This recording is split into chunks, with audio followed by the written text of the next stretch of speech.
छात्रों नमस्कार। आज मैं आपसे एक महत्वपूर्ण विषय पर चर्चा करूंगा। वह महत्वपूर्ण विषय है कम्युनिकेशन अथवा संप्रेषण। सामान्य रूप से हम शिक्षा की प्रक्रिया में यह देखते हैं कि जब शिक्षक और छात्र के मध्य कोई अनुक्रिया होती है तो वह अनुक्रिया शिक्षण के रूप में सुनिश्चित की जाती है। यदि प्रभावी तरीके से शिक्षक द्वारा विषय वस्तु को छात्र के समक्ष प्रस्तुत किया जाए तो यह शिक्षण कहलाता है।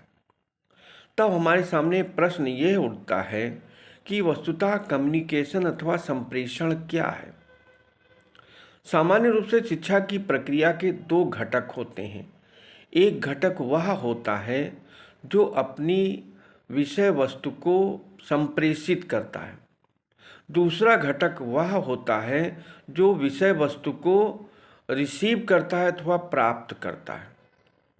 यदि हम संप्रेषण की प्रोसेस को या संप्रेषण की प्रक्रिया को सुनिश्चित करने के लिए शिक्षण के घटकों से इसका संबंध स्थापित कर देते हैं तो हम ये देखते हैं कि शिक्षक एक सेंडर की भूमिका में आ जाता है और छात्र एक रिसीवर की भूमिका में आ जाता है।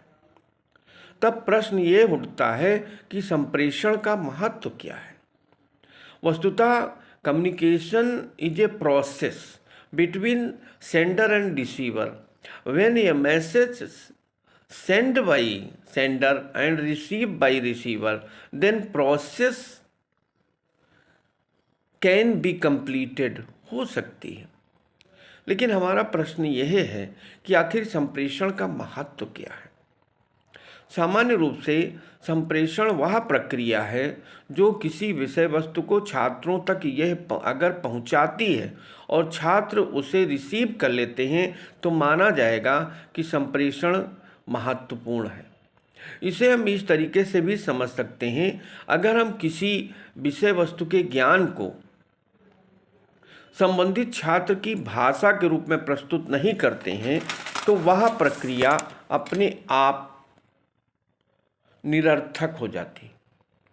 कहने का तात्पर्य यह है कि संप्रेषण वह प्रक्रिया है जिसमें रिसीवर की योग्यताओं के आधार पर शिक्षण की प्रक्रिया को सुनिश्चित किया जाता है। इसके अतिरिक्त संप्रेषण की प्रक्रिया के अंतर्गत यह भी सुनिश्चित किया जाता है कि रिसीवर की योग्यताओं, मानसिक क्षमताओं, उसके भाषागत ज्ञान को ध्यान में रख करके जब शिक्षक के द्वारा किसी भी शिक्षण प्रक्रिया का निष्पादन किया जाता है तो वह शिक्षण प्रक्रिया संप्रेषण की कैटेगरी में आती है। प्रत्येक विचारधारा संप्रेषण हो ये अनिवार्य नहीं है, लेकिन अगर कोई कंटेंट किसी भी रिसीवर के द्वारा रिसीव किया जाता है, प्राप्त किया जाता है और आवश्यकता पड़ने पर उसे छात्रों के सामने प्रस्तुत किया जाता है। इसे हम इस उदाहरण से भी समझ सकते हैं कि यदि हम किसी भी छात्र को गणित पढ़ा रहे हैं और यदि वह छात्र अगले दिन उस प्रश्न को ब्लैक बोर्ड पर सही तरीके से लगा देता है या हल कर देता है तो माना जाएगा कि शिक्षक का उस दिन का गणित का संप्रेषण प्रभावी रहा है। संप्रेषण वस्तुतः शिक्षक की क्षमता के ऊपर निर्भर करता है। यद्यपि विषय वस्तु का ज्ञान तो महत्वपूर्ण है, लेकिन विषय वस्तु का ज्ञान हो और संप्रेषण अनिवार्य हो ऐसा नहीं है। संप्रेषण तो वह भावात्मक और क्रियात्मक क्षमता है जो किसी भी विषय वस्तु को छात्र के सामने प्रस्तुत करती है। संप्रेषण वस्तुतः दो प्रकार का होता है।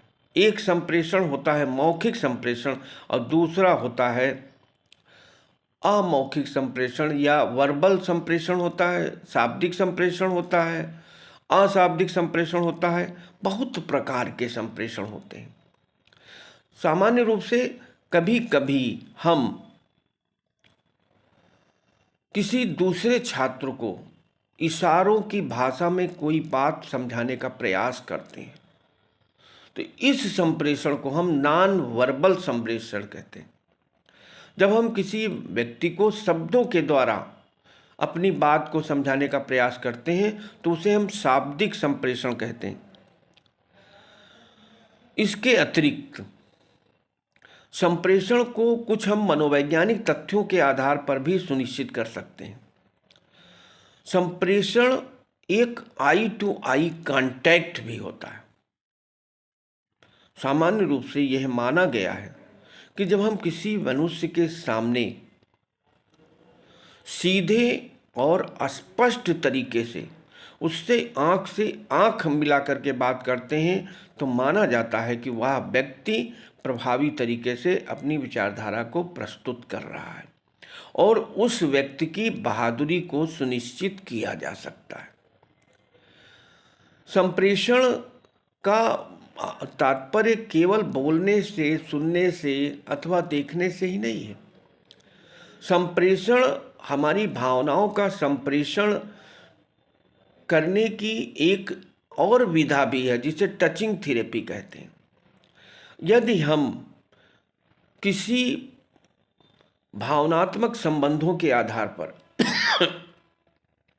किसी व्यक्ति के सिर पर हाथ रख देते हैं तो माना जाता है कि उस मनुष्य के शरीर में शक्ति का संचार हो जाता है।